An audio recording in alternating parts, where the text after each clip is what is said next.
Hello and welcome! I do not have a story, I do not have a song for you guys today. I didn't have time to write one, frankly. But I do have a piece of art. I actually have a short story for you today. I did not write this short story. Jack wrote this short story, but I have a feeling that he would not be sharing it with you alongside his other ones for certain reasons. But it's a really great short story. It's very short. It's just a page and a half or so. 2 pages. And without further ado, They called him the Maggot. They called him a bug. And one day he awoke and knew that it was true. He looked over at the baby crib containing his little brother. Here's a warning. This story gets a little bit graphic. If that's a problem for you, maybe skip this episode. Skip to the end when I tell you to have a good day.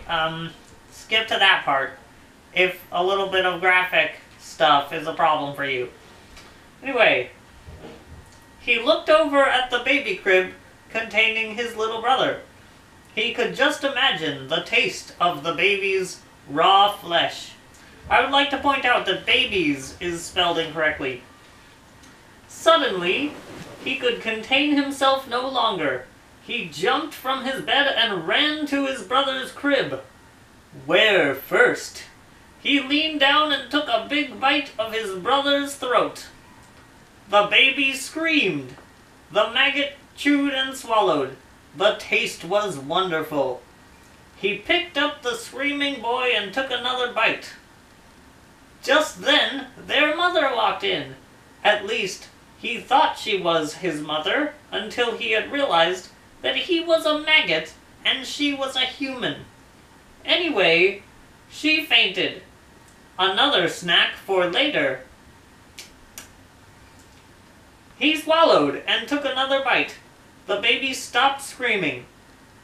As he was taking another bite, the man who claimed to be his father walked in. He stood there, stunned for a few seconds. The maggot took a 5th bite, and the head separated from the body entirely. The father fainted.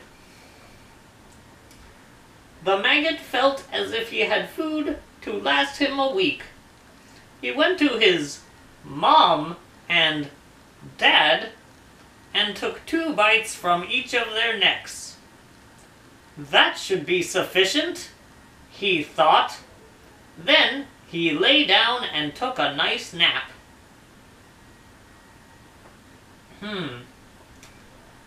At this particular middle school, they had begun to wonder.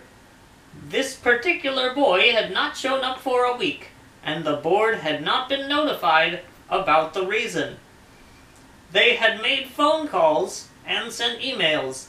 They had even asked the bus driver to knock on the door as he passed the boy's house, but they got no response. They tried and tried, but got no response. They got no response, I tell you. That part wasn't in the story. Finally, as a last resort, they asked a few people to look in through the windows. The only people who were willing to go were the school secretary, the school doctor, who actually had an the school secretary and the school doctor, who actually had an MD. He was qualified. They drove to the house and knocked on the door. No answer. They knocked again. No answer. They agreed to go around the house and look in through the windows. Just before the doctor had reached the corner of the house, the secretary looked through a window, screamed, and fainted. The doctor ran to look through the window. Inside, there were bones scattered around the floor. Sitting on the bed was a boy, eating what looked like a grown man's liver.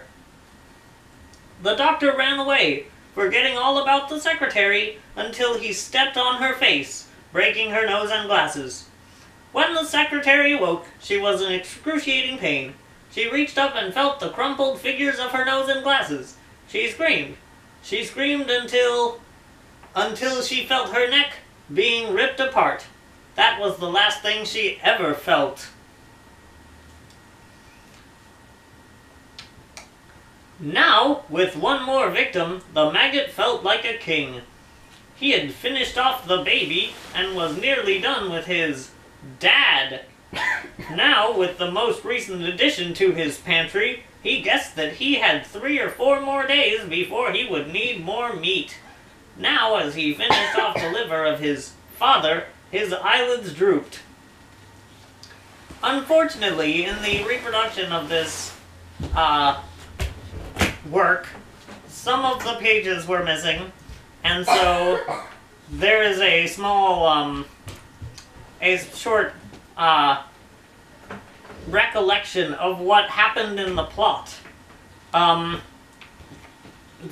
wrote this recollection after hearing the story 2 times. So it has a general gist. It says he runs out of food and goes to the house of a very girly girl in his class. She is repulsed by him because she thinks he is sick, as to why he was not in school. Oh wow, that was weirdly phrased. She thinks that that he wasn't in school because he was sick, so she tries to she's repulsed by him. You'll get germs all over my... Then it gets back to the actual story. Beautiful belongings! But the kid just waltzed right up to her, lifted his head, opened his mouth full of dirty, rotten teeth, and lunged at her neck. "Arrgh!" she screamed, as the boy's teeth plunged into her carotid artery. The last thought that Amy had as she fell to the ground was that if this kid ruined her makeup, she knew no more. As the school doctor had turned to run, he had dropped his wallet. The maggot, while looking through it, had found something about a website for Q&A about medication and surgery. He had gone to the website and found that if the carotid artery is punctured, you will quickly die of blood loss.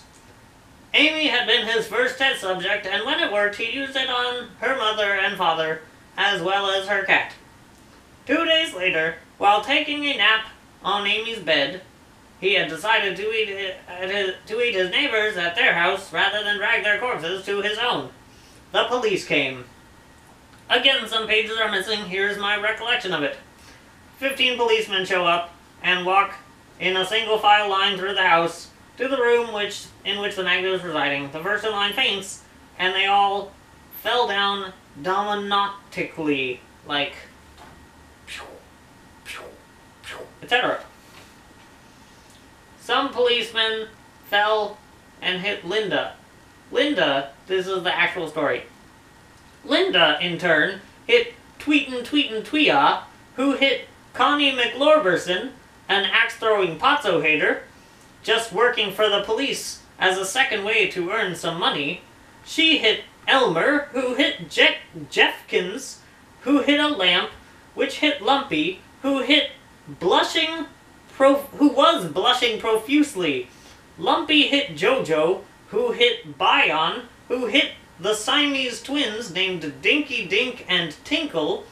They hit the mailman just dropping off the mail. He hit the plumber, who'd been called about a leaky pipe 3 blocks away and had come to the wrong house. The plumber hit his assistant, who hit the school doctor, who had come with the police. The doctor fell into the bathtub, and his head bonked into the hot water handle, both knocking him out and turning on the tap. When the policemen came to, they saw 2 things. One, that Wilbur, Bilbo, and Bubba were dead, and the boy was munching satisfactedly on something stringy. And 2, that the doctor was drowning in the bathtub. Samson jumped up and ran at the boy, pulling out his gun while running. He pointed his gun at the kid and shouted, put your hands in the air!" Again, the gist from memory. The maggot held out the thing he was eating and said, "Want a piece?" to Samson. The end. Once again, that was written by Jack. It's a really great story. I hope you loved it. If it freaked you out, I'm sorry. You have a great